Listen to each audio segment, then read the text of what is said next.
everyone, and welcome back to English and IELTS Mastery Hub, where learning English is simple and enjoyable. I'm Susan. And I'm Tom. Hi, Susan. How are you feeling today? Hi, Tom. I'm feeling great, thanks. A bit busy. I've got a lot on my plate, but I'm really happy to be here with all our wonderful listeners. How about you? I'm doing fantastic, Susan, and I'm really excited to talk about some useful words today. Words we use all the time in real life. Yes, that's our topic for today, everyone. We're going to look at common English words that you can use in everyday conversations. These are words native speakers use constantly, and they can make your English sound much more natural and fluent. Exactly. These words are like little tools that help your conversations flow and stop you from getting stuck in the middle of a sentence. Before we get started, please remember to like this video, share it with your friends, and subscribe to English and IELTS Mastery Hub. It really helps us a lot. Yes, please do. Your support means so much to us. It keeps us going. Okay, Tom, are you ready to jump into our list of everyday words? I'm totally ready, Susan. Let's dive in. So let's begin with words we often use at work or when we're talking about being productive. These words help you explain clearly what's going on when you're busy and trying to keep up with everything. Great idea. The first word is actually. It's extremely common. Yes, for example, you might say, actually, I'm busy right now. It means in fact or in reality. Or, I thought it was raining, but actually it's sunny. It's a nice way to correct information gently without coming across as rude. Yes, exactly. It adds a soft, polite correction. What's next on our list? Next up is probably, like in the sentence, I'll probably finish this later. Ah, probably. It means something is likely or very possible. It's not 100% certain, but close. Yes, I'll probably go to the park this weekend. It shows a strong possibility. Very useful. Like, it will probably rain tomorrow. You're not completely sure, but you think it's quite likely. Exactly. Next, we have two very similar expressions, kind of and sort of. Oh, these are great when you want to sound a bit less direct, like, I'm kind of tired today. Yes, or the movie was sort of boring. They mean a little bit or somewhat. So you're not saying you are completely tired, just kind of tired. It softens your statement, right? It's kind of cold outside. Not freezing, but not warm either. Very useful for describing feelings or situations without sounding too strong. What's our next work-related phrase? It's deal with, as in, I have to deal with a lot of emails. Oh, deal with. This means to manage something, to handle a situation or a problem. Yes, I need to deal with this problem right now. It's about taking action to manage or solve something. Like, my job is to deal with customer complaints. It's a very common phrase in professional situations. And sometimes we use idioms too, like, I've got so much to deal with, I'm really under the pump today. That means you're under a lot of pressure. Nice one. And finally, for work, we have schedule. Let me check my schedule. Ah, schedule. This is your plan for the day, week or month, your appointments, meetings, and tasks. Yes, what's your schedule like tomorrow? It's like your calendar or agenda. For example, my schedule is full today. I can't meet. It's essential for organizing your time. And here's a phrasal verb with time. We need to set up a meeting for next week. Set up means arrange or organize something. Absolutely. Those are very common words for work and productivity. Great start, Suzanne. Nice job, Tom. Okay, Suzanne, let's move to words we use in daily interactions.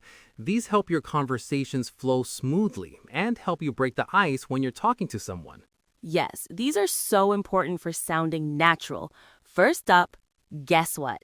Oh, I love guess what. It's perfect for sharing exciting news.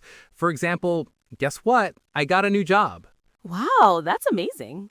Yes, it's like saying, I have some news. Can you guess? Right. Or, guess what? I saw a famous actor today. It really gets people's attention and lights up the conversation. It definitely does. It creates excitement. What's next, Tom? Next is by the way. By the way, did you see my message? By the way is great for changing the topic slightly or adding extra information. Yes, you're talking about one thing, then you remember something related. Oh, by the way, I need to buy milk. Exactly. It sounds very natural. You might talk about dinner and then add, by the way, did you remember to buy bread? A very smooth transition. Then we have anyway.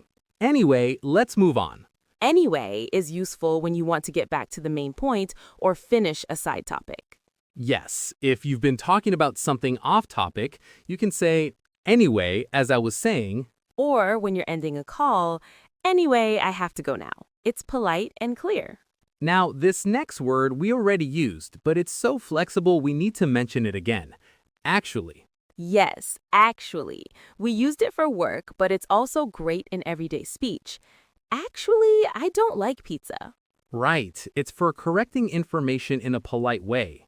Someone asks, do you like coffee? You can say, actually, I prefer tea. It softens your correction. I thought you were going to the party. Actually, I decided to stay home. Super useful for clarifying things. And finally, for everyday interactions, we have I mean. I mean is very natural. You use it to explain yourself better or to make your meaning clearer. Yes, you say something and then think, I should explain. So you add, I mean, what I'm trying to say is. Or if you say something a bit strong and want to soften it, the movie was terrible. I mean, it wasn't my favorite. Exactly. It helps you rephrase or give more detail about your thoughts. We also use a phrasal verb here. If you say something and it sounds wrong, you can take it back. For example, that was rude. I take it back. These expressions really help conversations flow. They really do, Tom. Great examples. Now, let's talk about words we often use at home. Our home life is full of common situations, right? Absolutely, Suzanne. First, a very common one, leftovers. We're having leftovers for dinner.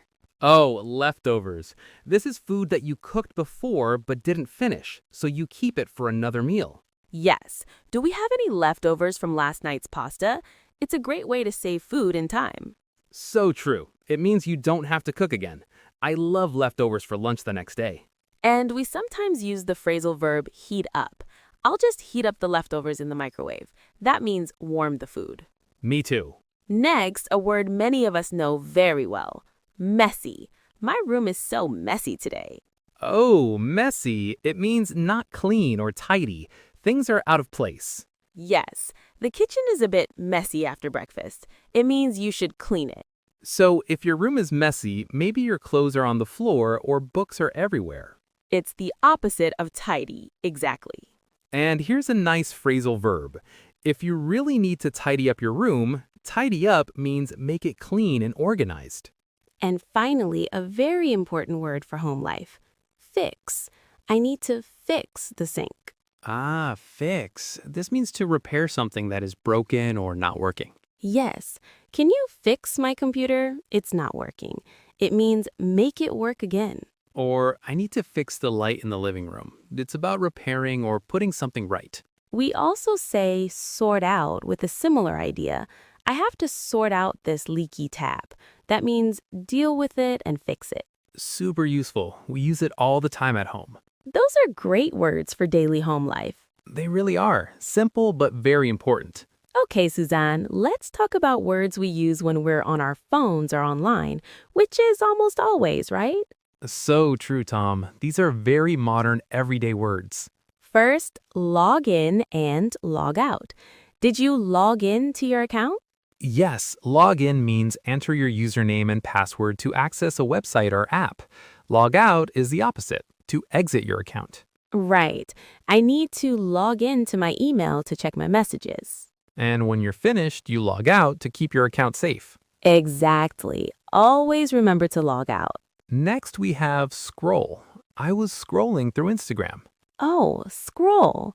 This means to move text or pictures up or down on a screen. Yes, when you look at your social media feed, you scroll down to see new posts. Or you scroll up to read the beginning of an article. It's the movement on the screen. A very common action. Many people scroll through social media when they have a spare minute. Then upload and download. I'm downloading the file. Yes, download means to copy files from the internet to your device. Upload is the opposite, to send files from your device to the internet. So if you want to save a song on your phone, you download it.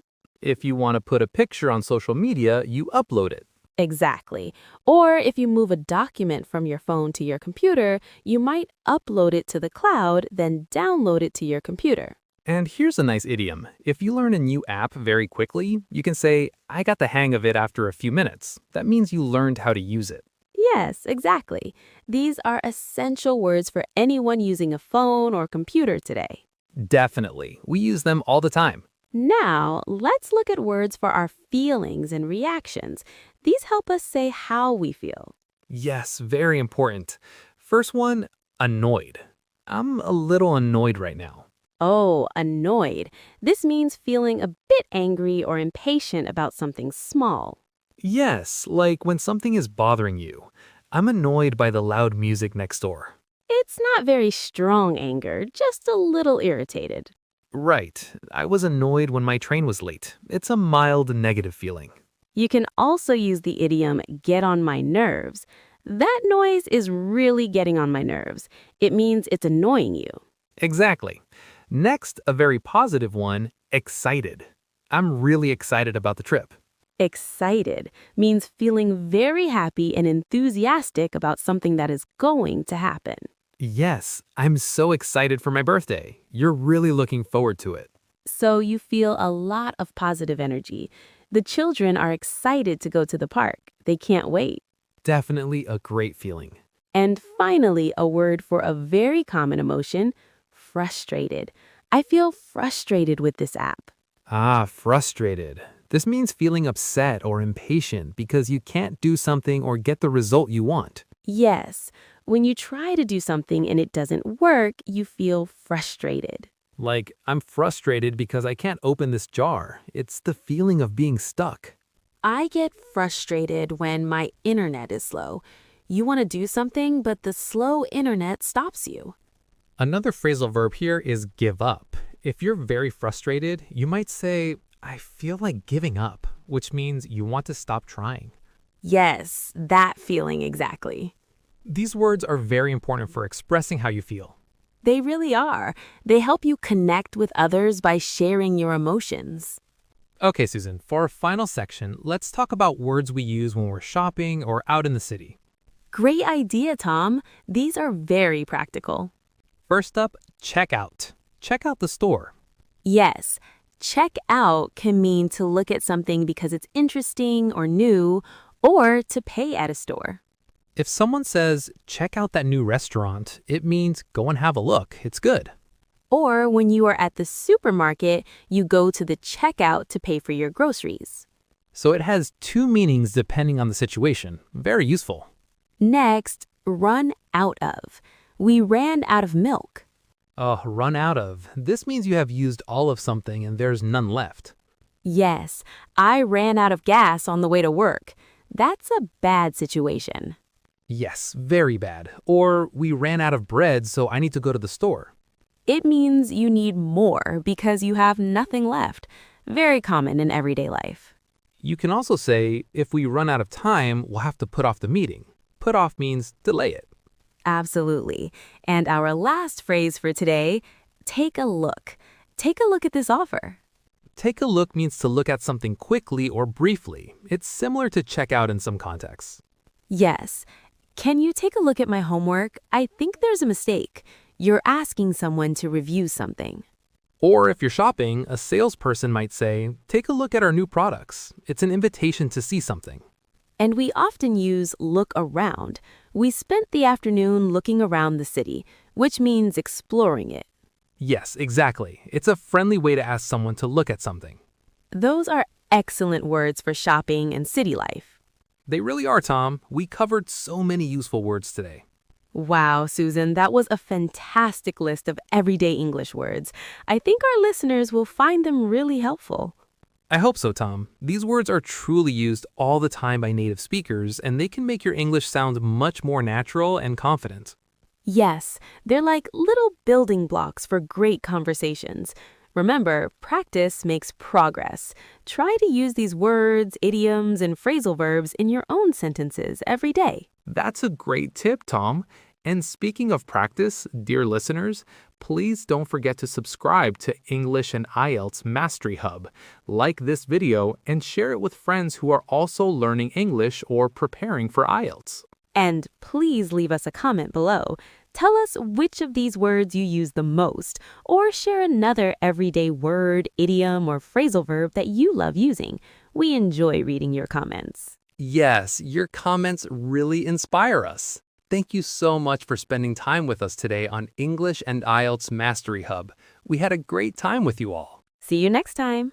Bye, everyone. Keep practicing.